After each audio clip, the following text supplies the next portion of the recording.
नेस्को सेंटरच्या ड्रग केसमध्ये सगळ्यात मोठी जी आहे बातमी आता समोर आलेली आहे, ज्याच्यामध्ये जी व्यक्ती गंभीर स्वरूपामध्ये होती ती व्यक्ती जेव्हा नॉर्मल झाली आणि त्या व्यक्तीचं जेव्हा पोलिसांनी स्टेटमेंट घेतलं तेव्हा सगळ्यात मोठी गोष्ट त्यांनी रिव्हील केली की नेस्को सेंटरमध्ये याच्या आधी सुद्धा जो आहे टेक्नो म्युझिक नावाचा कॉन्सर्ट झाला आणि त्या कॉन्सर्टमध्ये ती व्यक्ती हजर होती आणि त्या कॉन्सर्टमध्ये सुद्धा ड्रग्सचा प्रकार झाला, त्या कॉन्सर्टमध्ये सुद्धा ड्रग्सची देवाणघेवाण झाली आणि त्या कॉन्सर्टमध्ये सुद्धा त्यांनी ड्रग्स घेतले।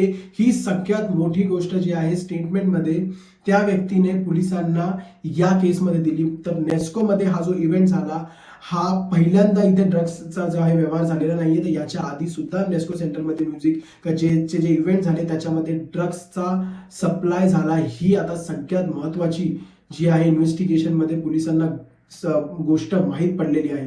त्याच्या व्यतिरिक्त सगळ्यात अजून एक महत्वाची गोष्ट माहीत पडलेली आहे की ऑक्टोबर महिन्यामध्ये मुंबईतील जिओ वर्ल्ड सेंटरमध्ये जो म्युझिक इव्हेंट झाला त्या म्युझिक इव्हेंटला पण हे लोक प्रेझेंट होते आणि त्या म्युझिक इव्हेंट मध्ये सुद्धा यांनी ड्रग्स घेतला।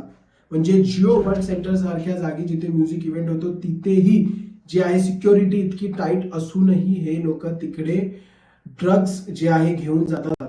तर मुंबईमध्ये नेस्कोच नाही तर बाकीच्या ठिकाणी पण जसं म्युझिक कॉन्सर्ट होतात त्या कॉन्सर्टमध्ये या गोष्टी आता घडत आहे। ही आत्ताच्या घडीची नेस्को सेंटरमध्ये इन्व्हेस्टिगेशनमध्ये बाहेर आलेली सगळ्यात मोठी अपडेट आहे। ती व्यक्ती जेव्हा स्टेबलाइज झाली आणि जेव्हा त्या व्यक्तीचं स्टेटमेंट घेण्यात आलं त्या व्यक्तीने खूप महत्वाचे खुलासे केले। त्या खुलास्यामध्ये हा एक सगळ्यात महत्वाचा खुलासा आहे की रौनक खंडेलवाल जो आहे तो पार्टीमध्ये जो आहे ड्रग्स सप्लाय करायचा, त्याने तिला जे आहे हे ड्रग्स जो आहे ते खाण्यास सांगितलं। त्याच्या व्यतिरिक्त आकाश समवाल आणि पोलिसांच्या मध्ये आकाश समवाल याला या सगळ्या गोष्टी माहीत होत्या आणि त्यांनी त्याच्या स्वतःच्या फायद्यासाठी स्वतःच्या आर्थिक फायद्यासाठी इव्हेंटमध्ये जो ड्रग्स सप्लाय होत होता या सगळ्या गोष्टींना त्यांनी बढावा दिला। त्याच्या व्यतिरिक्त त्या इव्हेंटमध्ये जे आहे लोक जे आहे अंमली पदार्थाचे आणि त्याच्या व्यतिरिक्त दारूचेही सेवन करत होते आणि हे सेवन जे आहे ऑर्गनायझरला माहीत होतं।